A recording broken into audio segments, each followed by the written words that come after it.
Morning. देखो हर session के बाद गुड मॉर्निंग बोलना बहुत जरूरी है। Okay sir, good morning. Yes sir, yes sir, yes sir. माहौल जबरदस्त शानदार सर। आई होप समझ में आ रहा है sir. I hope supply section number 7 subsection 1 पूरा समझ में आया अलोंग द सर्कुलर्स। पक्का शेड्यूल नंबर 1 पूरा क्लियर बच्चा आपको? ओके सर, सेक्शन नंबर 7 क्या चल रहा है आखिर? Supply. Section number 7 subsection number 1A। Section number 7 subsection number 1A। देखिए ध्यान से। Yes yes done sir. यहां बोला है क्या? अच्छा, पहले ये क्लोज नंबर डी हुआ करता था बेटा। पहले ये क्लोज नंबर डी हुआ करता था जिसमें कंफ्यूजन क्या क्रिएट हो गया था सर। यहां पे सेक्शन नंबर 7 सबसेक्शन 1 में लिखा है क्या? Supply includes schedule 2 actually. Clear? अब शेड्यूल 2 के अंदर कुछ ट्रांजेक्शन ऐसे लिखे हैं बेटा जो वो सप्लाई है या नहीं ये डिफाइन करने के लिए नहीं थे सर। शेड्यूल 2 क्यों आया? कि there were some transactions where there were disputes कि सप्लाई ऑफ गुड्स है कि सप्लाई ऑफ सर्विस है। हाँ ना, उसको क्लेरिफाई करने के लिए शेड्यूल नंबर 2 आया था बेटा। पर सर लिखा कहा था इसको? क्लोज नंबर डी में बेटा। तो क्लोज नंबर डी में लिखने की वजह से क्या हो गया? सप्लाई इंक्लूड शेड्यूल 2 ऑल्सो बेटा। अब शेड्यूल 2 में अगर कुछ लिख दिया तो वो भी सप्लाई के स्कोप में आ गया, इसलिए क्लोज नंबर डी को तो किया डिलीट इन्होंने और उसको सबसेक्शन 1A अलग से बनाया और बोला यहां पे क्या कि सर अगर कोई transaction as per section number 7 subsection 1 supply के स्कोप में आ रहा है तो ये शेड्यूल 2 देखिएगा, तो ही शेड्यूल 2 देखने का। और शेड्यूल 2 में लिखा है क्या सर? वहां पे 7 पैरास दिए जिसमें से एक हटा दिया बेटा। वो एओपी बीओए वाला पॉइंट जो था वो वैसे भी सप्लाई के स्कोप में लिया है तो वहां से हटा दिया बेटा। अब 6 पैरा रह गए और 6 पैरा में जस्ट ये क्लेरिफाई किया है, जस्ट ये क्लेरिफाई किया कि ये particular transaction supply of goods होगा और ये particular transaction supply of service होगा। पर सप्लाई है कि नहीं है वो सेक्शन नंबर 7 सबसेक्शन 1 डिफाइन करेगा। अगर वो सप्लाई होगा तो ये शेड्यूल 2 में आना, वरना शेड्यूल 2 में आने की जरूरत नहीं है। अब शुरू करें बेटा। क्लियर? देखो हमेशा हम कोई चीज पढ़ रहे ना तो उसका एड्रेस पता होना चाहिए बेटा हमने को, ये क्यों पढ़ रहा है आखिर। क्लियर? समझे? अब हम पढ़ रहे क्या? Schedule number 2। ओके ध्यान इधर। शेड्यूल नंबर 2 सर, उसमें 6 पैराज है एट प्रेजेंट और 6 पैराज क्या कहता है बच्चों? Sir para number 1। अच्छा पता है 90% चीजें तो आप मुझे बताएंगे उसकी sir. Okay sir, para number 1 is regarding goods, transfer of title in any goods. मैंने हुजैफा को ये गुड्स बेचा फॉर ₹10,000। तो मेरा पॉइंट आपसे ये बताओ ये सप्लाई है कि नहीं? ये सप्लाई ऑफ गुड्स है कि सर्विस है? Supply of goods. अच्छा सप्लाई है कि नहीं देख लेना सेक्शन नंबर 7(1) में बेटा। हाँ, पर मैंने गुड्स का टाइटल ट्रांसफर किया, ऑनरशिप ट्रांसफर किया है। आप मुझे बताओ क्या सर्विस दी मैंने इसको या गुड्स? सप्लाई ऑफ गुड्स होगा बेटा ये। पर हाँ, यही गुड्स मैंने इसको रेंट पे दिया होता, लीज पे दिया होता sir without transfer of ownership of the goods, sir क्या होता बताया भैया? सप्लाई ऑफ सर्विस होता बच्चा ये। Clear? Sir transfer of undivided shares in the goods, transfer of right to use the goods या transfer of right in use. Sir finance lease हो या ऑपरेटिंग लीज हो, आई रिपीट फाइनेंस लीज हो या operating lease हो, दोनों ही क्या है? सप्लाई ऑफ सर्विस है। बिफोर जीएसटी अलग हुआ करता था, अब मेरे को इससे मतलब नहीं बेटा। हाँ है ना भाई? फाइनेंस लीज हो या ऑपरेटिंग लीज हो, दोनों ही क्या है? Supply of service. चलिए एक बात और बताता मैं आपको बेटा एग्जांपल के साथ। सर मान लो आपने फाइनेंस लीज पे कोई गुड्स लिया बेटा, ध्यान देना। फाइनेंस लीज में क्या होता है? मान लो हर महीने कोई मशीन आपने मेरे से लीज पे लिया है, फाइनेंस लीज पे हर महीने आप मुझे 1 लाख रुपए रेंट पे कर रहे हो, फाइनेंस लीज का अमाउंट। तो एवरी मंथ जो 1 लाख रुपए आप मुझे पे कर रहे हो that is lease amount, that is supply of service. और at the end of the lease period you have the option to buy the goods. अगर आप 20 लाख रुपए पे करते हो तो ये मशीन आपकी बेटा, होता ना सर ऐसा कहीं? तो अगर वो लास्ट वाला ऑप्शन आप ले रहे हो 20 लाख रुपए का, तो 20 लाख का transaction will be supply of goods. Otherwise every month जो आपने 1 लाख रुपए पे किया वो क्या है? Supply of service. क्लियर? पक्का? क्योंकि लास्ट वाले ट्रांजेक्शन से आपके पास ओनरशिप आ रही है बच्चों। क्लियर? एक और लास्ट पॉइंट इसके अंदर, अगर आपने कोई भी गुड्स परचेज किया है ऑन इंस्टॉलमेंट बेसिस बेटा, ऑन जैसा hire purchase sir where payment is to be made on instalment basis, और वहां पे ownership shall transfer upon the future date, तो हर ईएमआई जो आप पे करे वो सप्लाई ऑफ गुड्स है, वो लीज नहीं है। क्योंकि फाइनेंस लीज में eight the end of the lease period you have the option, और हायर परचेज में आपको परचेज करना ही है यार, हो गया परचेज, तो पेमेंट आप जब लास्ट में करोगे तब ओनरशिप ट्रांसफर हो जाएगी बच्चों, where ownership shall transfer upon payment of all the instalment बेटा। हाँ है ना भाई, तो हर ईएमआई जो आप पे करे वो सप्लाई ऑफ गुड्स है, और फाइनेंस लीज में हर महीने जो आप लीज रेंट पे करे वो सप्लाई ऑफ सर्विस है बेटा। क्लियर मालिक? डन। ये आपका para number 1। Para number 2, land और बिल्डिंग। लैंड और अच्छा एक बात और, ये हम पढ़ क्यों रहे शेड्यूल 2 यार? गुड्स हो या सर्विस हो, मेरे दिमाग में एक क्वेश्चन आ रहा था अलग ही, गुड्स हो या सर्विस हो, लगना तो जीएसटी है, पर सर टाइम ऑफ सप्लाई कब होगा, वैल्यू प्लेस ऑफ सप्लाई क्या होगा सर, कई सारे ऑपरेशनल प्रोविजंस गुड्स के लिए अलग है, सर्विसेज के लिए अलग है ना यार। क्लियर? उसके लिए हमको ये पढ़ना जरूरी है कि ये सप्लाई ऑफ गुड्स है कि सप्लाई ऑफ सर्विस। ठीक है, ठीक है सर। एक बेसिक क्वेश्चन कई बार माइंड में आता है तो मैंने कहा पूछ लेता हूं सर। पैरा नंबर 2, लैंड और बिल्डिंग। लैंड और बिल्डिंग अगर मैंने लीज पे दिया है, लाइसेंस पे दिया है, राइट टू ऑक्यूपाई दिया है, टेनेंसी प्रीमियम चार्ज किया है, सर क्या है रे, सप्लाई ऑफ सर्विस। हाँ है ना मालिक? क्लियर? ये हमेशा सप्लाई ऑफ सर्विस होता है। ओके सर, एक टेनेंसी प्रीमियम को लेके एक सर्कुलर भी थे, वो भी तुम्हें बताता हूं मैं। टेनेंसी प्रीमियम या पगड़ी सिस्टम जो होता है सर, उसमें क्या होता है मालिक मान लो मेरी कोई दुकान है सर, मान लिया सर मैंने आपको लीज पे दी, हुजैफा को मैंने लीज पे दी दुकान सर, हाँ है ना, 10 साल की लीज पे दिया सर। अब सर इसने जो मुझे लीज पेमेंट किया है वो सप्लाई ऑफ सर्विस है, उस पर जीएसटी लग जाएगा सब, कोई डाउट नहीं, खत्म बात। अब सर इसने क्या किया, वहां पे अपना बिजनेस इतना अच्छा जमाया कि कस्टमर अब दुकान का नाम नहीं पड़ता, सीधा दुकान के अंदर घुसता है। होता ना, आप भी कई बार शॉपिंग करते होंगे, डायरेक्ट अंदर घुसते बेटा हम, बिग बाजार की जगह अब स्मार्ट बाजार हो गया बेटा, हाँ है ना, वो प्लेस की वैल्यू बन गई सर। तो सर ये क्या बोलता है सर, अब इसने उस दुकान की उस प्लेस की वैल्यू बना दी सर इसने। अब वहां पे कोई नया टेनेंट है जो आना चाहता है sir, he is the outgoing tenant, new tenant is coming. अब न्यू टेनेंट से ये क्या बोलता है, रेंट तो तू उसको पे कर दे, मैं मालिक को सर मैं तो रेंट लूंगा, ये बोलता है मैं दुकान खाली करने के 15 लाख रुपए तेरे से लूंगा। वैसे महाराष्ट्र के अंदर इसको इलीगल कर दिया है सर अभी। क्लियर? मान लो ये बोलता है दुकान खाली करने के 15 लाख रुपए लूंगा, इसको बोलते हैं टेनेंसी प्रीमियम। क्या बोलते हैं बेटा इसको? Tenancy premium. तो इनकमिंग टेनेंट से आउटगोइंग टेनेंट जो टेनेंसी प्रीमियम ले रहा है, क्या ले रहा है बेटा? Tenancy premium. It is supply of service, और उस पर क्या लगेगा बच्चों? जीएसटी लगेगा। क्लियर? समझे मेरी बात? अच्छा, अब वो भले ही घर हो दुकान हो, दोनों ही केस में जीएसटी लगेगा, क्योंकि outgoing tenant is charging the tenancy premium from the incoming tenant. तो भले घर हो या दुकान हो, कमर्शियल प्लेस हो, कुछ भी हो, उस सब पे जीएसटी लगेगा। पर अगर यही लैंडलॉर्ड या शॉप ऑनर अगर टेनेंसी प्रीमियम ले रहा है इनकमिंग टेनेंट से बेटा, तो ऐसे केस में वो भी सप्लाई ऑफ सर्विस से जीएसटी लगेगा। पर अगर वो घर होता है, क्या होता बेटा? तो घर के केस में renting of residential dwelling for use as residence to other than registered person बेटा, हाँ है ना भाई, उस पर जीएसटी एग्जम्प्ट है एग्जम्प्शन लिस्ट में बेटा। इसलिए ऐसे केस में अगर घर किराए पे लिया होता तो प्रॉपर्टी ऑनर ने, घर ऑनर ने अगर रेंट लिया होता या टेनेंसी प्रीमियम लिया होता किससे? इनकमिंग टेनेंट से, तो उस पर जीएसटी एग्जम्प्ट रहेगा। अदरवाइज आउटगोइंग टेनेंट, क्या बोला सर? जो रेंट ले रहा, जो टेनेंसी प्रीमियम ले रहा है इनकमिंग टेनेंट से बेटा, भले वो घर का हो, दुकान का हो, कमर्शियल प्लेस का हो, रेजिडेंशियल प्लेस का हो, उससे कंसर्न नहीं है, जीएसटी इस केस में हमेशा लगेगा बच्चों, हाँ है ना भाई। और मैं ऑनर भी अगर टेनेंसी प्रीमियम ले रहा है तो भी सप्लाई ऑफ सर्विस किसको पाता है? अगर वो शॉप होता तो टेनेंसी प्रीमियम हो या रेंट हो हमेशा जीएसटी लगेगा, वो तो घर था इसलिए वो जीएसटी एग्जम्प्ट हुआ बेटा, हाँ है ना भाई। पक्का? Done sir. आइए पैरा नंबर 3, मैं साथ साथ में सर्कुलर भी समझाता जा रहा हूं वो पॉइंट के साथ में। क्लियर मालिक? Sir para number 3, job work. Sir treatment और process on goods belonging to somebody else, किसी और की गुड्स पे आप कोई प्रोसेस कर रहे हो, कोई ट्रीटमेंट कर रहे हो, तो वो भी क्या है? Supply of services. जैसे जॉब वर्क हो गया, रिपेयरिंग सर्विस हो गया, मैकेनिक की सर्विस हो गई बच्चों, हाँ है ना भाई। क्या है सर? ये supply of service. Repairing service हो गई, कलर पेंटिंग वाली सर्विस हो गई बच्चों, हाँ है ना भाई। ठीक sir. Para number 4 is regarding business assets.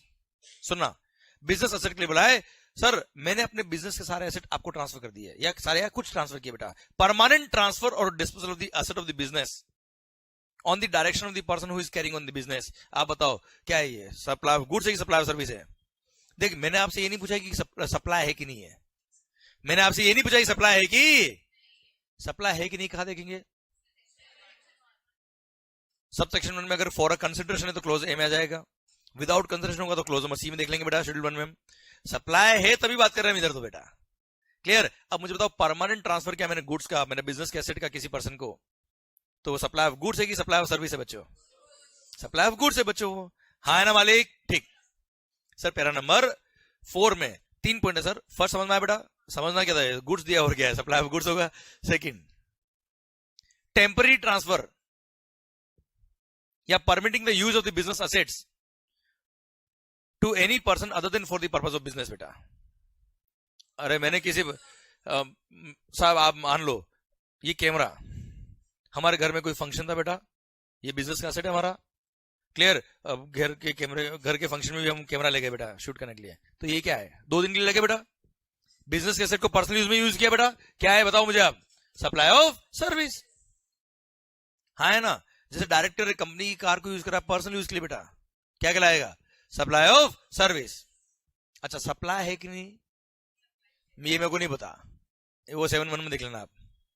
अच्छा ये बार बार मैं इसलिए बोल रहा हूँ बेटा, कई बार क्या हम इमोशन में इतना घुस जाते हैं बेटा, सप्लाई है कि नहीं तो देखते ही नहीं बेटा, और एग्जाम में लिखी थे क्या सप्लाई ऑफ सर्विस है बेटा। देखो एग्जाम में जरूरी नहीं कि क्वेश्चन ही पूछेगा बताओ शेड्यूल 2 के में क्या लिखा है, वो तो ये पूछ रहा है कि सप्लाई है कि नहीं है, जीएसटी लगेगा नहीं लगेगा, लगेगा तो कैसे लगेगा, गुड्स की तरह लगेगा सर्विस की तरह लगेगा, पहले आपको क्या देखना है, सप्लाई है कि नहीं बच्चा, ओके ठीक सर।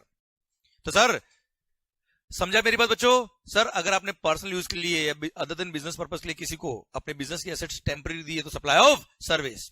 अच्छा नेक्स्ट पैरा नंबर 4 में थर्ड पार्ट, अगर आपने when a taxable person ceases to be taxable person, when a person ceases to be taxable person बेटा, मतलब उसने अपना रजिस्ट्रेशन क्या कर दिया बेटा, कैंसिल, या तो उसने सरेंडर कर दिया या डिपार्टमेंट लाद देके बाहर भगा दिया बेटा, मतलब वो कैंसिल करे हमने अप्लाई किया जो भी हुआ है, क्लियर। तो ऐसे केस में जितने भी बिजनेस एसेट्स है ये मान लेंगे खुद ने खुद को सप्लाई की बेटा, क्लियर। अच्छा ये ध्यान रखना, मैं अब तो थोड़ा एक्सप्लेन करता हूं, ये सप्लाई ऑफ गुड्स में आएगा बेटा, पर ये सप्लाई के स्कोप में आएगा कि नहीं आएगा ये डिपेंड करता है 7-1 में।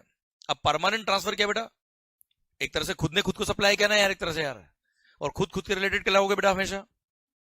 तो ऐसे केस में ध्यान रखना बच्चों, आप हमेशा एक चीज ध्यान रखना, वही एसेट्स सप्लाई के स्कोप में आएंगे जिन एसेट के परचेज में आपने आईटीसी लिया था बेटा, वो उसमें आएंगे परमानेंट ट्रांसफर और disposal of the asset of the business where ITC has been availed. अब सोचिए ना यार, मैंने परचेज पे आईटीसी लिया ही नहीं, बिजनेस बंद कर रहा हूं या मैं अपना रजिस्ट्रेशन कैंसिल कर रहा हूं, तो इन सब पे क्या मैं टैक्स पे कर दूंगा क्या यार, नहीं। तो जिन एसेट्स के परचेज पे आपने आईटीसी लिया होगा उन्हीं एसेट्स की बात यहाँ पे आएगी, यहाँ पे लिखा नहीं तो मैं आपको इंटरप्रेशन बता रहा हूं बेटा ये वाला, clear. Sir when a person ceases to be a taxable person, तो ऐसे केस में सर सप्लाई ऑफ गुड्स माना जाएगा, ये मानेंगे सारे वो एसेट जिनके परचेज पे उसने आईटीसी लिया था वो सारे उसने खुद को सप्लाई कर दिए, पर इसके 2 एक्सेप्शन बेटा, अगर मेरा बिजनेस कंटिन्यू हो रहा है as a going concern by somebody else, तो सर गवर्नमेंट को क्या फर्क पड़ा यार, देखो मेरा बिजनेस आप कंटिन्यू कर रहे हो बेटा, तो ऐसे केस में मेरा रजिस्ट्रेशन नंबर हटके आपका लग गया बच्चों, क्लियर। या फिर मेरा बिजनेस कंटिन्यू कर रहे मेरे legal heirs as a going concern, तो ऐसे केस में कोई दिक्कत वाली बात नहीं, कोई सप्लाई के स्कोप में नहीं आएगा, क्लियर मालिक, ठीक। ये था आपका पैरा नंबर 4, ये पैरा नंबर 4 के तीनों पॉइंट खत्म होते हैं। अब पैरा नंबर 5, पैरा नंबर 5 में देयर आर 6 ट्रांजेक्शन, सारे क्या सप्लाई ऑफ सर्विस है, क्या है बेटा ये सर्विस टैक्स में डिक्लेयर्ड सर्विसेज थी, वहां से उठा के लेके आए, section number 66E of the finance act 1994 से। सर सुनना, फर्स्ट क्या, renting of immovable property, renting of immovable property, सुनो ध्यान से, बुक ओपन करूं क्या इधर, नॉट रिक्वायर्ड, ठीक है। Renting of immovable property is a supply of service, ये क्लास में हमने रेंट पे लिया है, क्या है ये, सप्लाई ऑफ सर्विस। अच्छा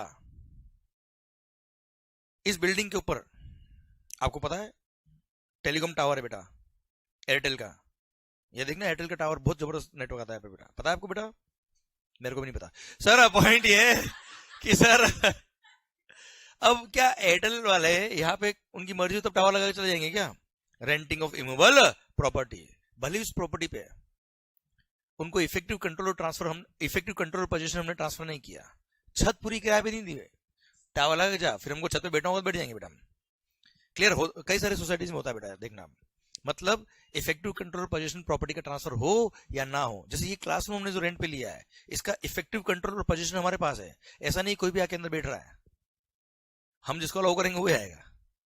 हाँ है ना, क्लियर सर। तो ऐसे केस में रेंटिंग ऑफ इमूवेबल प्रॉपर्टी के स्कोप में आता है, भले इफेक्टिव कंट्रोल या पोजीशन ट्रांसफर हो या ना हो, दोनों रेंटिंग में आएगा, और रेंटिंग में आएगा तो सप्लाई ऑफ सर्विस होगा बच्चों। ये क्लियर, डन। ये पैरा नंबर 5 का फर्स्ट पॉइंट हुआ, क्लोज मरे। सेकंड, कंस्ट्रक्शन सर्विसेज बेटा, दिल और दिमाग दोनों इधर बेटा। Construction of a complex building और civil structure, comma, including a complex or building intended for sale to a buyer wholly or partly, except where the entire consideration is received after issuance of completion certificate by the competent authority or its first occupation, whichever is earlier. Sir शुरू में तो हम confident थे, अच्छा लग रहा था, फिर ऐसा गया गया गया, फिर अर्लियर भी रुके हम जाके सर समझाता हूं तुम्हें बेटा, मस्त पॉइंट है, अच्छा पॉइंट है, मजा आएगा सर आपको, और ऐसा दिल में उतरेगा सर, आपको बोलोगे मजा आएगा sir. Sir construction of a building, complex, civil structure और अ पार्ट देयर ऑफ।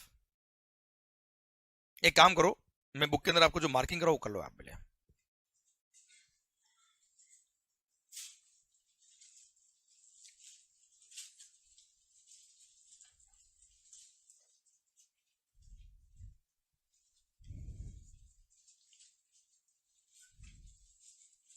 एक छोटा सा पॉइंट मार्क करना, कोई खास नहीं है। पेज नंबर समरी बुक का है 1616, समरी बुक, यस।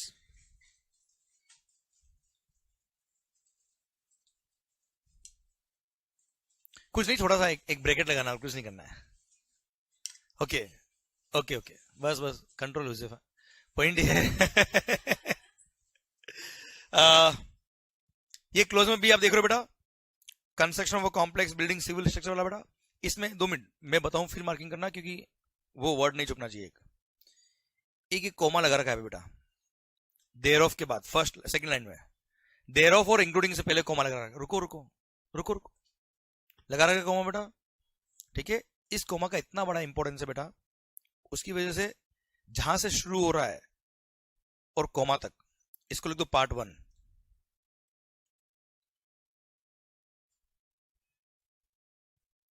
मतलब ब्रैकेट लगा तो ऐसा मत लगाना कि कोमा ही हट जाए बेटा वहां से, उस कोमा का इतना बड़ा इंपॉर्टेंस है बेटा।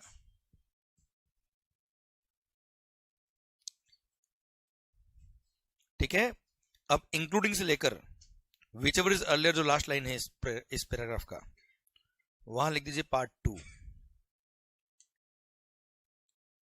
पार्ट 2 मतलब है तो एक ही प्रोविजन, पर इसके मैंने 2 टुकड़े कर दिए। मैंने नहीं किए एक्चुअली, लोमा करने किए कोमा लगा के। अभी इसका इफेक्ट समझ में आ जाएगा, थोड़ी देर रुकिए अभी आप मार्किंग कर दिया आपने बेटा, पार्ट 1 पार्ट 2 डन, और ये पार्ट 1 पार्ट 2 कोमा की वजह से हुए बेटा। ठीक है, चलिए सर अब मैं पढ़ाता हूं आपको, अभी ध्यान मेरी तरफ बच्चों, अब ध्यान मेरी तरफ पूरा। अभी बुक में क्या लिखा छोड़ो सर, ठीक है। और जो लैंग्वेज में बोली ना अभी सर, जिस स्पीड से बोली है 15 मिनट लगेंगे, उसके बाद आप खुद बोलेंगे सर, और उसी स्पीड से बोलेंगे, और मैं याद नहीं कराऊंगा। ठीक है, ठीक है सर, मेरा वादा है आपसे सर। चलिए सर, सर क्या नाम सर? हाँ नहीं सर, हाँ साहिल। मान लो साहिल भाई की एक लैंड है बेंड्रा में सर। सर साहिल भाई ने मेरे को बोला कि मंगल बिल्डिंग बना। मैंने कहा ओके बना देंगे सर। इसने बोला मंगल इस बिल्डिंग में जो भी मटेरियल लगेगा, सीमेंट स्टील आयरन जो भी लगेगा, वो लिस्ट बना के मेरे को दे देना, साहिल ले आएंगे, मैं बिल्डिंग बना दूंगा साहब। तो मेरा काम क्या है? बिल्डिंग बनाने का sir. Clear? Construction of a building या कॉम्प्लेक्स या सिविल स्ट्रक्चर या उसका कोई पार्ट में बना रहा हूं बेटा। क्लियर? समझे? तो मैंने इससे मान लो रुपीज 10 CR चार्ज की। कितने चार्ज किया बच्चा? 10 CR साहिल टावर के लिए। क्लियर? बताओ वो क्या है? सप्लाई ऑफ गुड्स है, सप्लाई ऑफ सर्विस है? कोई doubt? Construction of a complex building civil structure और a part thereof. Part number 1 खत्म। पार्ट नंबर 1 खत्म। क्लियर? चलिए सर अब पार्ट नंबर 2 पे आ जाते हैं। मैंने 2 पार्ट करा ना, पार्ट 1 पार्ट 2। पार्ट 1 इतना ही था बेटा। पार्ट 2 मैं एक बार बोल रहा हूं, आप केवल मस्त होकर सुनना, फिर मैं समझाऊंगा सर। इंक्लूडिंग ए कॉम्प्लेक्स और building intended for sale to a buyer wholly or partly except where the entire consideration is received after issuance of completion certificate by the competent authority or its first occupation whichever is earlier। समझना ध्यान से, ये भी supply of service है बेटा। अब sir मान लो sir मैं कौन हूं, बिल्डर। मान लो मैं एक बिल्डिंग बना रहा हूं सर, नाम क्या है, मंगल टावर्स। सर मैं एक बिल्डिंग बना रहा हूं, नाम क्या है, मंगल टावर्स। अंधेरी बन रही है सर यहां पे, क्लियर? सर 100 फ्लोर है, 100 फ्लैट है सर, हर फ्लोर पे एक फ्लैट, मान लो ना सर। अब सर वो जो बिल्डिंग बन रही है, वो जो फ्लैट बन रहे हैं सर, वो किसके लिए बन रहे हैं, सेल के लिए बन रहे हैं ना यार। भाई 100 फ्लैट का मैं क्या करूंगा सर, कृष्ण भगवान तो अपन है नहीं बेटा। सर पॉइंट आता है 2000 इंटेंडेड फॉर सेल। अब सर आप देखना, जैसे ही प्रोजेक्ट उसका अप्रूव होता है बिल्डर का, मुंबई की बात करें तो बीएमसी से, अदर सिटीज में यूआईटी है जो भी अथॉरिटी, लोकल अथॉरिटी। जैसे ही प्लान अप्रूव होता है, बिल्डिंग बना चालू भी नहीं हुआ और फ्लैट बुकिंग चालू हुई थी बच्चा, हाँ है ना मालिक।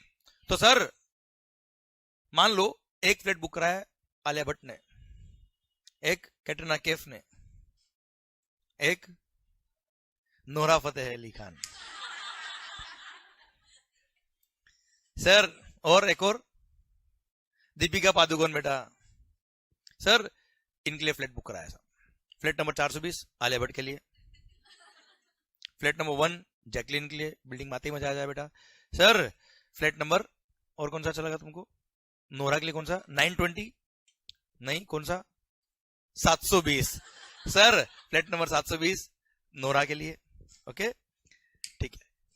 अच्छा लग रहा है तेरे को अभी सर? अब सर फ्लैट बुक किए, अब समझना ध्यान से बात को। मैंने जो फ्लैट बुक किए,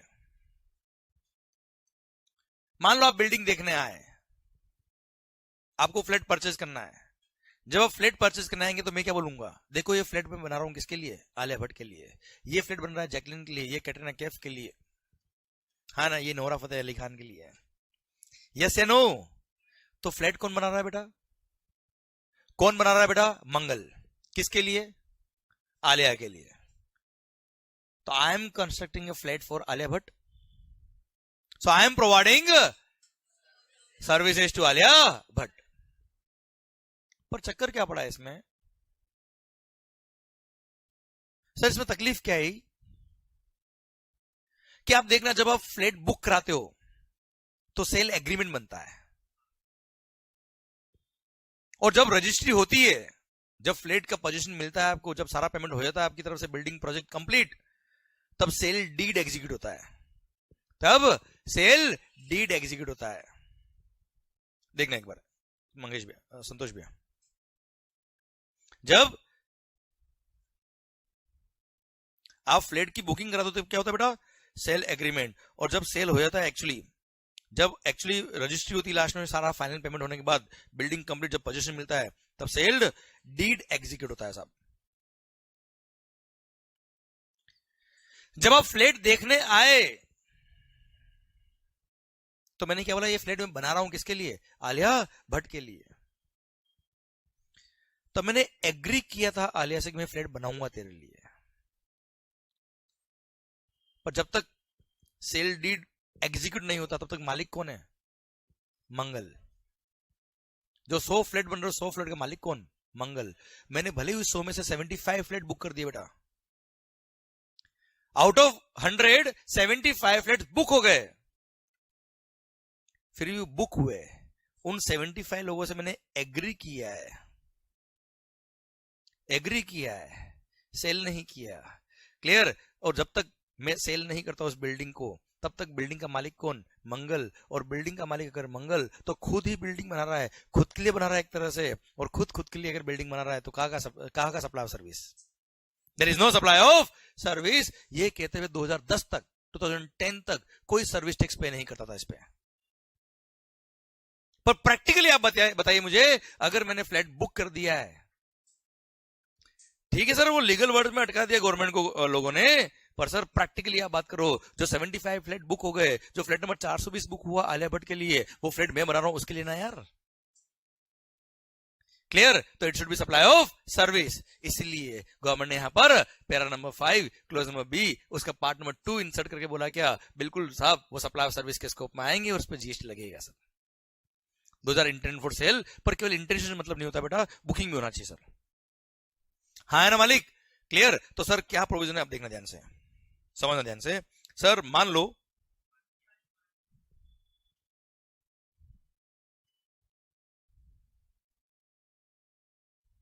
100 फ्लैट्स बन रहे सर अपनी बिल्डिंग में, मंगल टावर में, ₹1 crore each is the value. वैसे फ्लैट की floor wise, location wise value अलग अलग होती है बेटा, पर मान लो हर फ्लैट का वैल्यू कितना बचा, 1 करोड़ रुपया।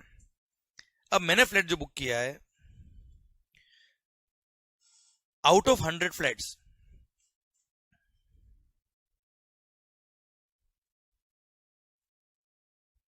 जब बिल्डिंग कंप्लीट हुई, प्रोजेक्ट कंप्लीट हुआ, उससे पहले ही 75 फ्लैट्स बुक हो गए and 25 flats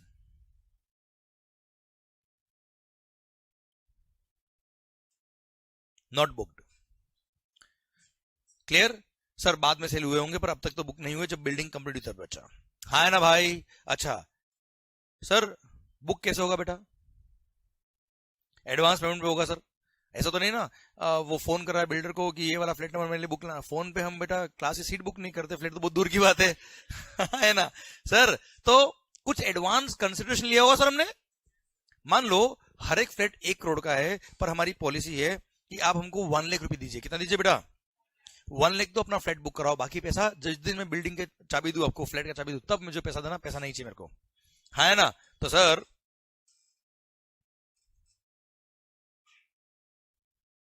₹1 lakh each received before completion of building बेटा। अच्छा, बिल्डिंग कंप्लीट कब मानी जाती है for the purpose of GST? जब कॉम्पिटेंट अथॉरिटी सर्टिफिकेट देते, जैसे मुंबई के अंदर तो ऑक्यूपेशन सर्टिफिकेट, ओसी, है ना? ओसी बोलते हैं ना सर हम, ऑक्यूपेशन सर्टिफिकेट। ऐसे इसको जनरल नाम दिया हुआ है इसका, कंप्लीशन सर्टिफिकेट। क्या बोलते हैं इसको हम? Completion certificate. तो उस दिन मानते हैं बिल्डिंग क्या होगी बेटा? कंप्लीट। तो ₹1 lakh each received before grant of completion certificate by competent authority. हाँ है ना? और इधर no consideration received till grant of completion certificate by competent authority, कोई कंसिडरेशन रिसीव नहीं हुआ। हाँ है ना भाई? अच्छा, इधर 1 लाख रुपए रिसीव हुआ बच्चों। अरे यस या नो? इसका मतलब 75 फ्लैट क्या हो गया बेटा? किसी और के लिए बना रहा हूं मैं चाहे। अब 75 फ्लैट्स अगर मैं किसी और के लिए बना रहा हूं, मतलब सप्लाई ऑफ सर्विस के स्कोप में आ गए। Supply of service schedule 2 para 5 clause B, उसका पार्ट 2। पार्ट 2 मतलब जो मैंने लिखा है आपको पार्ट 2 बेटा, वो वाला। हाँ ना सर? वहां कवर हो गए और इस पे जीएसटी लगेगा। यस या नो? अरे कितने फ्लैट पे जीएसटी लगेगा सर? आउट ऑफ 100 कितने फ्लैट पे जीएसटी लगेगा? दिल थाम के देखना, जल्दी नहीं है। GST will be levied on ₹70 75 75 GST will be levied on ₹75 crore. ओ भाई, आलिया भट्ट के लिए जो मैंने 1 लाख रुपए लिया ना बेटा, उसकी बालकनी बुक नहीं करी है, पूरा फ्लैट बुक किया है। तो पूरा फ्लैट सप्लाई ऑफ सर्विस के स्कोप में आ रहा है, पूरा फ्लैट सप्लाई ऑफ सर्विस के स्कोप में आ रहा है, इसलिए पूरे फ्लैट की वैल्यू पे जीएसटी लगेगा। हाँ, मैंने आपको ये नहीं बोला कि आज टैक्स पे करना, टैक्स तो जैसे जैसे पैसा आएगा as per time of supply वैसे वैसे टैक्स पे करना है बेटा। जैसे अभी 1 लाख आया तो 1 लाख पे अभी टैक्स पे करना, 99 लाख रुपए जब बाद में आएंगे तब उस पे टैक्स पे करना। हाँ है ना भाई? Sir GST will be levied on entire ₹75 crore, which will be payable to the government as per section number 13 subsection 2 that is time of supply. मैं ये नहीं कह रहा हूं कि आपको आज टैक्स पे कर दो, टैक्स लगेगा पूरे 75 करोड़ पे बेटा, पर पे पूरे पे करना पड़ेगा। हाँ, क्योंकि वो पूरा पूरा फ्लैट सप्लाई सर्विस के स्कोप में आ गया 1 लाख रुपए एडवांस देने की वजह से। यस या नो सर? ओके सर, इधर no consideration received till grant of completion certificate by the competent authority, तो देयर इज नो सप्लाई, है ना। But if subsequently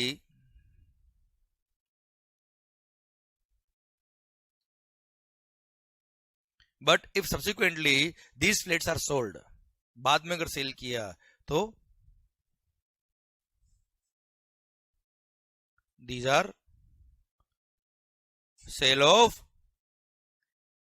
immovable property, it is neither supply of goods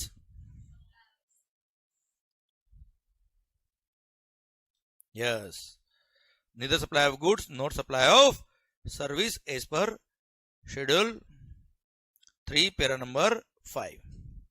clear sir? इस पे कोई GST नहीं लगेगा क्योंकि जीएसटी में गुड्स और सर्विसेज पे टैक्स मर्ज हुए हैं। Sir sale of immovable property पे जो स्टैम्प ड्यूटी लगती है बेटा वो मर्ज नहीं हुई है। सर उस पे जीएसटी नहीं लगता, सेल ऑफ इमूवेबल प्रॉपर्टी पे जीएसटी नहीं लगता। हाँ 75 फ्लैट सिंस पहले ही बुक हो गए थे, तो 2000 अंडर कंस्ट्रक्शन सर्विस वो किसी और के लिए बन रहे थे। 25 फ्लैट मेरे लिए बन रहे हैं। कौन बना रहा है? मैं ही बना रहा हूं। सर बाद में क्या क्या बना के, बाद में फ्लैट बेचा है। फ्लैट बेचा मतलब इमूवेबल प्रॉपर्टी बेची है, that is neither supply of goods not supply of service, उस पर कोई जीएसटी नहीं लगेगा। हाँ है ना मालिक? आवाज नहीं आ रही? ओए मतलब वो ट्रिगर पॉइंट क्या है जिससे डिसाइड होगा कि इन फ्लैट पे टैक्स लगेगा और उस पर नहीं लगेगा? Grant of completion certificate by the competent authority. हाँ है ना? अब सुनना बच्चों ध्यान से, कॉम्पिटेंट अथॉरिटी कौन होगा बेटा? कॉम्पिटेंट अथॉरिटी कौन होगा? तो यहां डिफाइन किया क्या? It depends on your local और म्युनिसिपल लॉ। मुंबई के लिए जैसे बीएमसी में लॉज बना रखे सर, और यहां बोला हुआ है क्या? बीएमसी ही क्या देगा बेटा? ऑक्यूपेशन सर्टिफिकेट ओसी देगा बेटा, कंप्लीशन सर्टिफिकेट देगा बेटा। तो बीएमसी ही क्या कहलाएगा बेटा? Competent authority. सुनना, it depends on your local और म्युनिसिपल लॉज। अगर लोकल या म्युनिसिपल लॉज में ये डिफाइन कर दिया कि ये गवर्नमेंट अथॉरिटी का आपको कंप्लीशन सर्टिफिकेट चाहिएगा, तो वो अथॉरिटी ही क्या कहलाएगी बेटा? कॉम्पिटेंट अथॉरिटी कहलाएगी। पर अगर आपके लोकल या म्युनिसिपल लॉ में ऐसी कोई रिक्वायरमेंट नहीं है, अगर आपके लोकल या म्युनिसिपल लॉज में ऐसी कोई रिक्वायरमेंट नहीं है, तो ऐसे केस में सर इन तीन में से किसी भी एक का सर्टिफिकेट लेके आए ना, हम मान लेंगे कि कॉम्पिटेंट अथॉरिटी का सर्टिफिकेट आ गया है। अगर आपके लोकल या म्युनिसिपल लॉज में रिक्वायरमेंट नहीं है तो इन तीन में से एक का सर्टिफिकेट चलेगा। ये तीन में से एक, तीन कौन बेटा? Registered architect under architects act, licence surveyor of that particular area, chartered engineer, accountant से ना हो पाएगा सर, चार्टर्ड इंजीनियर। हाँ है ना भाई? तो sir registered architect, chartered engineer और licence surveyor of that particular area, इन तीनों में से किसी भी एक का सर्टिफिकेट लाओगे तो मान लेंगे कि वो कॉम्पिटेंट अथॉरिटी का सर्टिफिकेट है। पर सुनो,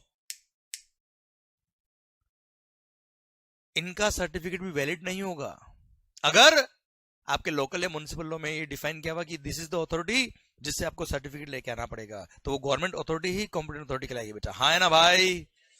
क्लियर? पक्का? डन। अब सर मान लो, अब सर बीएमसी या लोकल अथॉरिटी या वो ऑफिसर, वो अथॉरिटी जिससे कंप्लीशन सर्टिफिकेट चाहिए वो नहीं दे रहा है sir. Building is complete in its all respect, all aspect में बिल्डिंग क्या है? कंप्लीट है, पर कॉम्पिटेंट अथॉरिटी सर्टिफिकेट नहीं दे रहे। तो अब मान लो कोई फ्लैट बुक हुआ, फ्लैट सेल हुआ एक तरह से बेटा, तो क्या होगा? जीएसटी लगेगा। क्यों लगेगा? क्योंकि ट्रिगर पॉइंट क्या है? कंप्लीशन सर्टिफिकेट नहीं है, लगाओ जीएसटी साहब। इसलिए इसलिए जीएसटी जब नया नया आया तब यहां पे प्रोविजन में एक ऑप्शन और दिया एसएससी को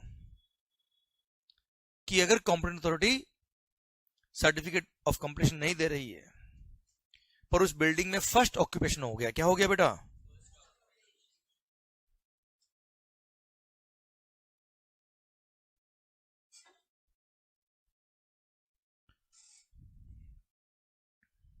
तो हम ये मान लेंगे कि बिल्डिंग कंप्लीट होगी इन इट्स ऑल रेस्पेक्ट और उसके बाद जो फ्लैट बिकेंगे उस पर कोई जीएसटी नहीं लगेगा। क्या बोला सर? इधर grant of completion certificate by the competent authority और it's first occupation whichever is earlier. मान लो कंप्लीशन सर्टिफिकेट नहीं आया पर फर्स्ट ऑक्यूपेशन हो गया तो ट्रिगर पॉइंट ये हो गया और उसके बाद जो फ्लैट सेल होंगे उसमें जीएसटी नहीं लगेगा। देश कौन सा बेटा अपना? इंडिया, हिंदुस्तान, भारत। यहां जो लोग हैं ना बेटा इतने शानदार है, मैं तो कह रहा हूं आपके तो यहां बैठे बैठे आइडिया आ गया बेटा दिमाग में। ये देखो बेटा, तो बिल्डर का तो आइडिया ही गया होगा बेटा। आइडिया क्या है साहब? बिल्डिंग अंडर कंस्ट्रक्शन है सर। मतलब आप खुरापाती दिमाग देखो बेटा लोगों के। बिल्डिंग कंप्लीट नहीं हुई सर अभी तक, किसी एक पर्सन को बोल दो तू ऑक्यूपाई कर ले, तेरा लाइफ इंश्योरेंस, हेल्थ इंश्योरेंस सब हम करा देंगे सब, पूरा रोबोट बना के भेज दो सर उसके अंदर। उसने अगर फर्स्ट ऑक्यूपाई कर दिया तो सर बाहर एडवर्टाइजमेंट लगा देना बिल्डिंग के बाहर कि हमारी बिल्डिंग जीएसटी फ्री है। क्या ऐसा हो सकता है? Law cannot be read using the dictionary, law has to be read for the purpose it is made, है ना। कंस्ट्रक्टिव आपको इंटरप्रिटेशन करना पड़ेगा हमेशा। हम कभी भी डिक्शनरी मीनिंग से आप डिफाइन नहीं कर सकते लोगों को। तो मेरा ओपिनियन नहीं कहता है इस केस में, और it's first occupation whichever का मीनिंग ये रहना चाहिए, मेरा ओपिनियन पर्सनल सर, कि अगर building is complete in its all aspects, sir नल का कनेक्शन हो गया है, लाइट कनेक्शन हो गया है, सीवरेज चालू हो गया है, समझा मेरी बात sir, plus building is complete in all aspects, तो ऐसे केस में अब अगर कंप्लीशन सर्टिफिकेट नहीं भी है पर अगर फर्स्ट ऑक्यूपेशन हो गया तो ऐसे केस में उसके बाद वाले फ्लैट जो सेल होंगे उस पर जीएसटी नहीं लगेगा। अच्छा, वैसे कई सारे लोकल और म्युनिसिपल लॉज ऐसे भी है, जब तक सीसी ओसी नहीं आ जाए तब तक कोई ऑक्यूपाई कर ही नहीं सकता है, वो एक अलग एस्पेक्ट है, वो दूसरा कानून है बेटा, पर जीएसटी कानून में ये लिखा है सर। क्लियर मालिक? पक्का? हाँ है ना सर? Yes please sir. हाँ ठीक है सर। अब सर इसके दिमाग में आइडिया है, ठीक है सर मैं तो फ्लैट बुक कराऊंगा ही नहीं सर, मैं तो फ्लैट बाद में लूंगा सब, क्यों? उस पर जीएसटी नहीं लगेगा सर मेरे पर, रेट बढ़ जाएगी, हो सकता है 24 का फ्लैट निकल जाए बेटा। तो अब ये आपका बिजनेस डिसीजन, आपको क्या करना है बच्चों।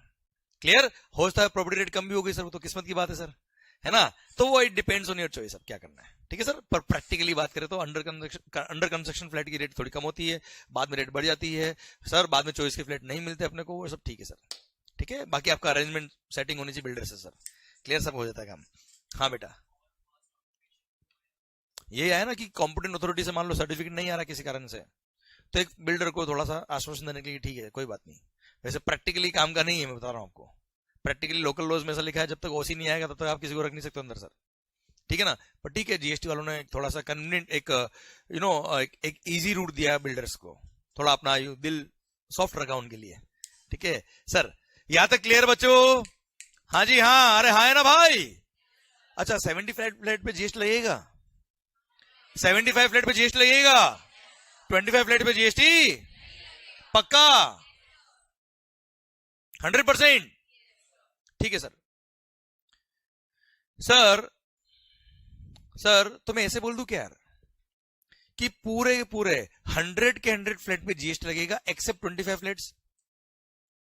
एक ही बात है ना रे, 100 फ्लैट पे जीएसटी, पूरी बिल्डिंग में जीएसटी लगेगा एक्सेप्ट, एक ही बात है ना यार। 100 फ्लैट पे जीएसटी लगेगा एक्सेप्ट, या पूरी बिल्डिंग पे जीएसटी लगेगा, सारे फ्लैट पे जीएसटी लगेगा एक्सेप्ट वो फ्लैट जिसका पूरा पूरा कंसिडरेशन ही बाद में रिसीव हुआ। ओ कैमरा हिल रहा है मैडम, ठीक है ओके चलेगा सर।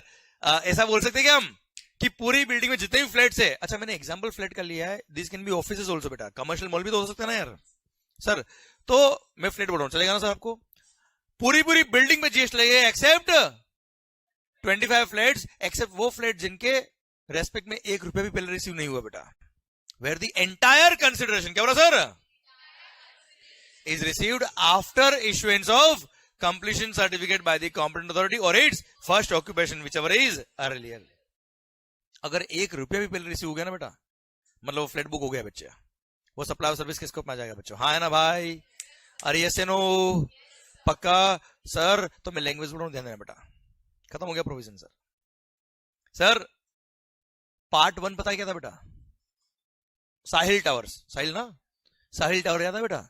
ये तो पूरा सप्लाई ऑफ सर्विस के स्कोप में आएगा ही आएगा. बिल्डिंग में किसी और के लिए बना रहा हूं यार. Construction of complex building, civil structure और पार्ट देयर ऑफ, ये तो सप्लाई ऑफ सर्विस के स्कोप में आएगा ही आएगा सर. सर इंक्लूडिंग, कोई केबल हिला है क्या भैया? पीछे वाला ये प्रोजेक्टर बंद हो गया है.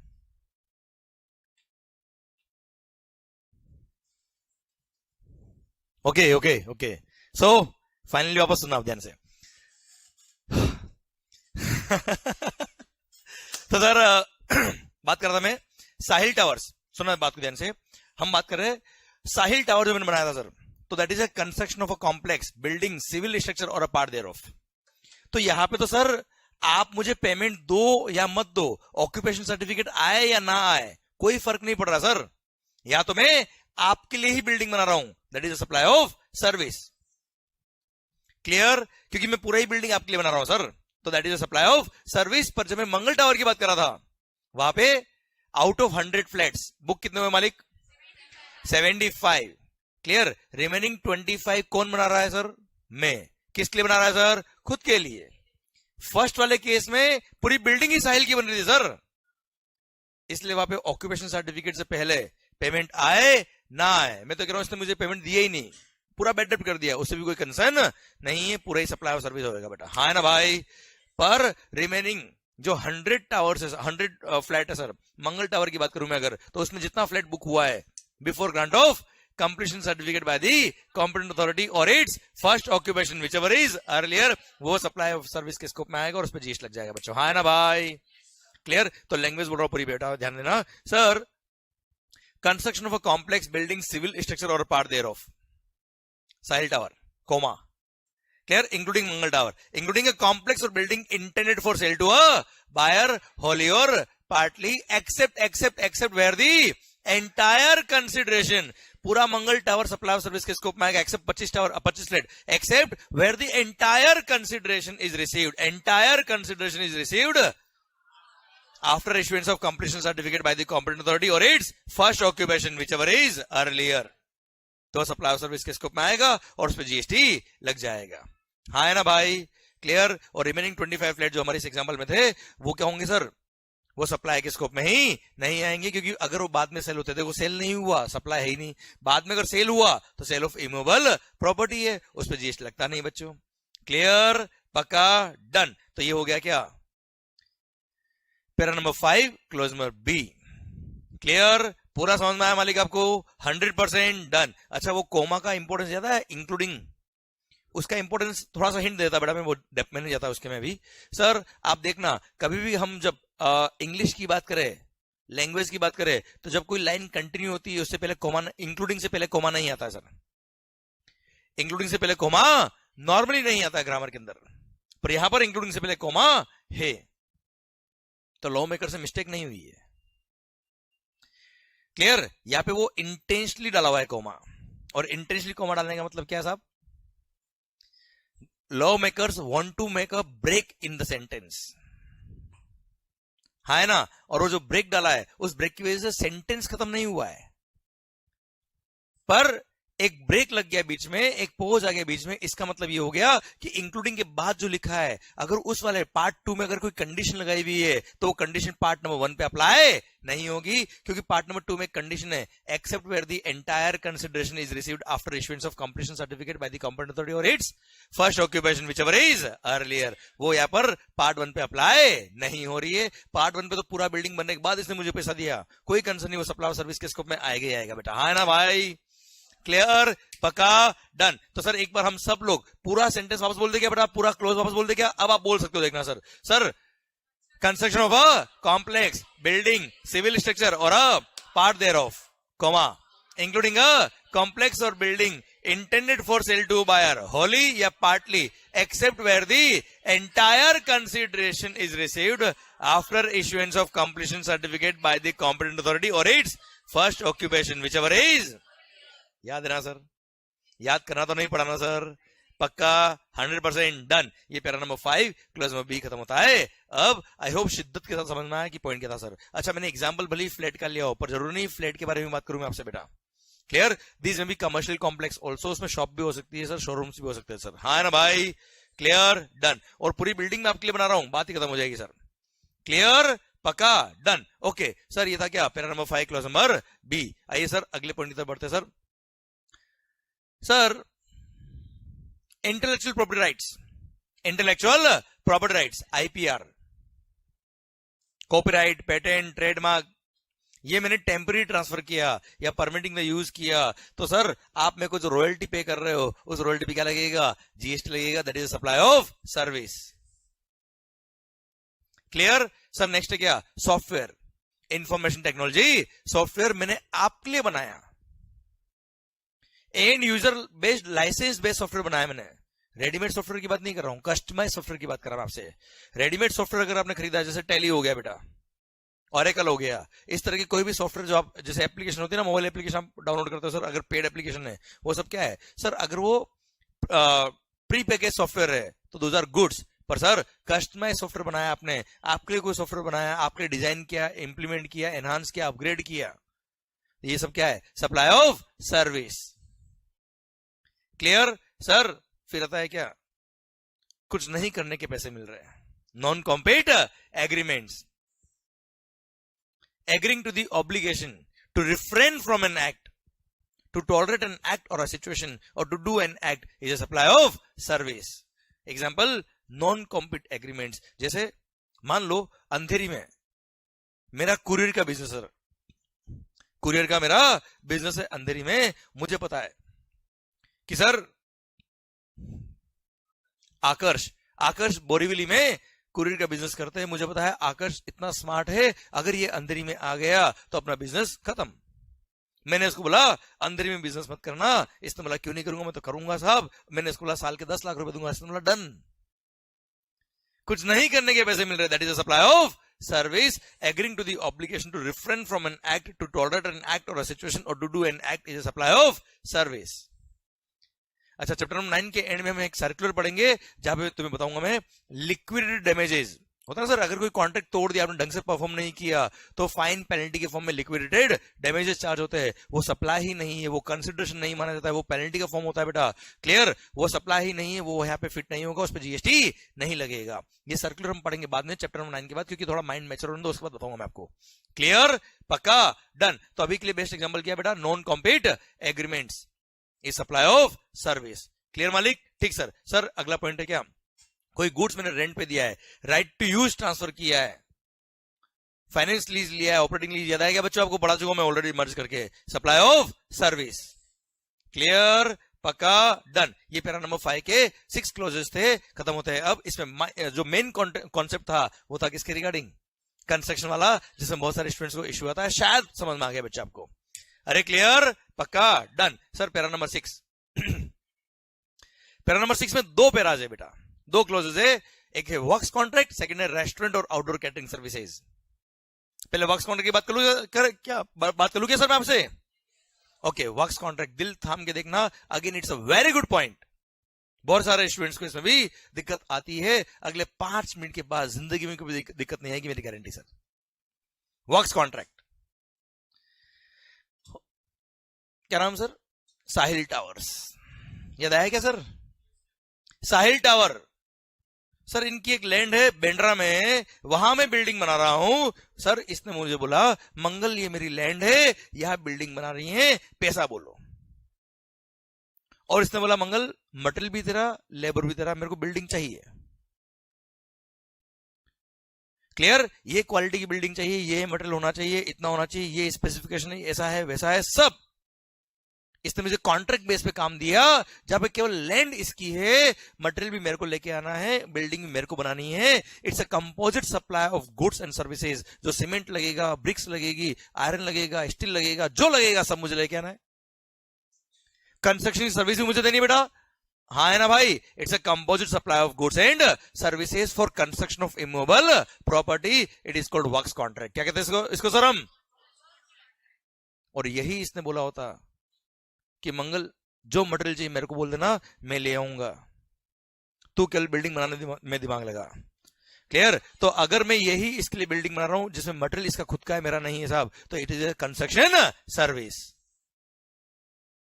It is a construction service. Material plus labour वाला कॉन्ट्रैक्ट बेस पे काम दिया, ठेके पे काम दिया, बोलते हैं ना ठेकेदार कॉन्ट्रैक्टर. जब मटेरियल भी मेरा लेबर भी मेरी, तो सर ऐसे केस में that is called works contract. केवल मटेरियल होता है, केवल लेबर अगर होता तो वो क्या होता बेटा, कंस्ट्रक्शन सर्विस. क्लियर. अब मैं इसको थोड़ा सा प्रैक्टिकल वे में आपको और समझा देता हूं सो दैट आपको लाइफ में कभी दिक्कत आएगी नहीं. सर मंगल टावर याद आया क्या बच्चों आपको? आवाज नहीं आ रही. ओए कितने फ्लैट्स? 100. अब सर बिल्डर मंगल, अब सर जो बिल्डर्स होते हैं वो खुद तो बिल्डिंग बनाएंगे नहीं बेटा. 2000 प्रैक्टिकली बिजनेसमैन, 2000 इन्वेस्टर. सर वो क्या करते हैं सर, प्रोजेक्ट तैयार करते हैं. और मान लो मेरी अंधेरी में एक लैंड है, मैंने सर हमारे महेश भाई को बोला बिल्डिंग बनानी है, ये कॉन्ट्रैक्टर है सर. मैंने बोला बिल्डिंग इतने फ्लोर की बनेगी, इस ये इसके स्पेसिफिकेशन होंगे, ये क्वालिटी होनी चाहिए, ऐसा वैसा सब कुछ बता दिया इसको मैंने. मटेरियल प्लस लेबर, पैसा बोल, इसने बोला 100 करोड़. मैंने कहा डन. मेरी लैंड पे बिल्डिंग बना रहा है बच्चा, हूं करो रही. मैंने कहा ना हाँ मैं तकलीफ आती कभी कभी, हूं चलेगा. सर मेरी लैंड पे बिल्डिंग महेश भाई बना रहे हैं, मटेरियल भी इनका, लेबर भी इनका. बताओ ये क्या है, कितने का कॉन्ट्रैक्ट? 100 CR में मेरे 100 फ्लैट बनाएंगे. Sir this is what is called works contract, क्योंकि मटेरियल प्लस लेबर दोनों है और कंस्ट्रक्शन ऑफ इमूवेबल प्रॉपर्टी का कॉन्ट्रैक्ट था बेटा. हाँ है ना भाई. ओके. अच्छा, जैसे मैंने आपको एग्जांपल दिया नए कंस्ट्रक्शन का, वैसे रिपेयर रिनोवेशन भी हो सकता है, ऑल्टरेशन ऑफ द बिल्डिंग भी हो सकता है बेटा. मटेरियल प्लस लेबर अगर है रिगार्डिंग इमूवेबल प्रॉपर्टी तो वो क्या होगा बच्चों, वर्क्स कॉन्ट्रैक्ट. ओके. अब सर महेश भाई भी बड़े आदमी सर, 100 करोड़ के बड़े बड़े कॉन्ट्रैक्ट ले रहे हैं बेटा. इन्होंने क्या किया, ये काम सब कॉन्ट्रैक्ट दे दिया. सर क्या नाम? शिवम. शिवम भाई को महेश, शिवम सर एक ही बात है सर. सर सुनना बात की ध्यान से. तो शिवम भाई को इन्होंने कॉन्ट्रैक्ट दे दिया, सब कॉन्ट्रैक्ट दे दिया और बोला शिवम भाई बिल्डिंग बनानी है, ये अंधेरी में लैंड है, पैसा बोलो. इसने बोला 80 करोड़. मटेरियल प्लस लेबर में काम दिया बेटा, सब कॉन्ट्रैक्ट पे. बताओ ये क्या, अगेन मटेरियल प्लस लेबर दोनों दिया, बताओ क्या है ये. तो सर 80 करोड़ की सर्विसेज शिवम भाई दे रहे किसको, महेश को, वर्क्स कॉन्ट्रैक्ट. महेश भाई सर्विसेज दे रहे मंगल को 100 करोड़ की, ये क्या है, वर्क्स कॉन्ट्रैक्ट. अब सर हमारे शिवम भाई, अब शिवम भाई एक्चुअली बिल्डिंग बना रहे हैं. अब शिवम भाई क्या करते पता है, इसके अंडर इन्होंने 10 छोटे छोटे कॉन्ट्रैक्ट अपॉइंट किए बेटा, और उनको बोल दिया तुमको ये वाला काम करना, तुमको ये वाला काम करना, तुमको ये वाला काम करना, और जो जो मटेरियल चाहिए मेरे को बोल देना, मैं ले आऊंगा. क्लियर. सर अब हमारे शिवम भाई, सर क्या नाम, मोहित. मोहित भाई is the building material supplier. Mohit भाई is the building material supplier. ये सीमेंट, स्टील, आयरन, ब्रिक्स सब रखता है साहब, जो चाहिए बिल्डिंग बनाने के लिए ये भेज देगा. तो सर हमारे शिवम भाई ने मटेरियल परचेज कर लिया. मान लो मटेरियल था 30 करोड़ का, कितने का था बेटा, 30 करोड़ का मटेरियल परचेज कर लिया. किससे, मोहित भाई से. तो मोहित क्या कर रहा है, इनको क्या सप्लाई कर रहा है बेटा, केवल मटेरियल सप्लाई कर रहा है. तो ये क्या है, सप्लाई ऑफ गुड्स. इन्होंने 10 छोटे छोटे कॉन्ट्रैक्टर से छोटा छोटा काम कराया, इससे कुछ काम कराया, किसी से कोई काम कराया, किसी से अल्टीमेटली बिल्डिंग बना दी. उन सबको इनका जो रेस्पेक्टिव पेमेंट था वो कर दिया. मेरा पॉइंट आपसे ये है कि वो सब लोग जो कंस्ट्रक्शन ऑफ इमूवेबल प्रॉपर्टी का काम कर रहे हैं, क्या उसमें मटेरियल उनका था क्या बेटा? तो वो सर्विस कौन सी है, जो 10 छोटे कॉन्ट्रैक्टर ने सर्विस दी, वो क्या है, that is a construction service. That is a construction service. तो 10 पैटी कॉन्ट्रैक्टर ने कंस्ट्रक्शन सर्विस दी हमारे मिस्टर, नहीं हमारे शिवम भाई को. मोहित भाई ने गुड सप्लाई किया शिवम भाई को. शिवम भाई ने वर्क्स कॉन्ट्रैक्ट सर्विस दी 80 करोड़ की, किसको, महेश भाई को. महेश भाई ने 100 करोड़ की वर्क्स कॉन्ट्रैक्ट सर्विस दी, किसको, मंगल को. और मंगल ने आलिया भट्ट को फ्लैट बुक कर दिया, फ्लैट बेच दिया. वो सप्लाई ऑफ कंस्ट्रक्शन सर्विस है. अब मेरे लिए मंगल टावर बन गया बेटा. मैंने क्या किया, फ्लैट बुक किए. Out of 100 flat 75 flat book हो गए बच्चे मेरे. तो 75 फ्लैट क्या है, कंस्ट्रक्शन सर्विस. वो वर्क्स कॉन्ट्रैक्ट नहीं है, क्योंकि आलिया भट्ट ने मेरे को नहीं बोला कि मंगल ये मेरी लैंड है, बिल्डिंग बना. मैंने कहा बिल्डिंग बन रही, तेरे को बुक करा नहीं तो निकल. हाँ है ना. अरे समझना बात ध्यान से. पॉइंट क्या है, उसने मेरे को ठेके पे काम नहीं दिया, उसने मुझे कॉन्ट्रैक्ट बेस पे काम नहीं दिया है. समझो चीज को, वहां लैंड मेरी है सर, आलिया भट्ट की लैंड नहीं थी, वहां मैं जाके बिल्डिंग नहीं बना रहा हूं, बिल्डिंग यहां बन रही है, आपने बुक कराया है बेटा, हाँ नो डाउट इसमें मटेरियल भी मेरा है, देखो फ्लैट के अंदर मटेरियल भी मेरा है, ऐसा तो नहीं ना आलिया भट्ट ने बोला ये सीमेंट का बॉक्स मेरा है तुम रख लो सर सर ये मटेरियल भी मेरा है, लेबर भी मेरा, पर लैंड भी मेरी बच्चा, उसने फ्लैट के बुक कराया तो it is a construction service, it is not a works contract service बच्चा, हाँ है ना भाई, ये पूरी चेन समझ में आएगी नहीं आई सर।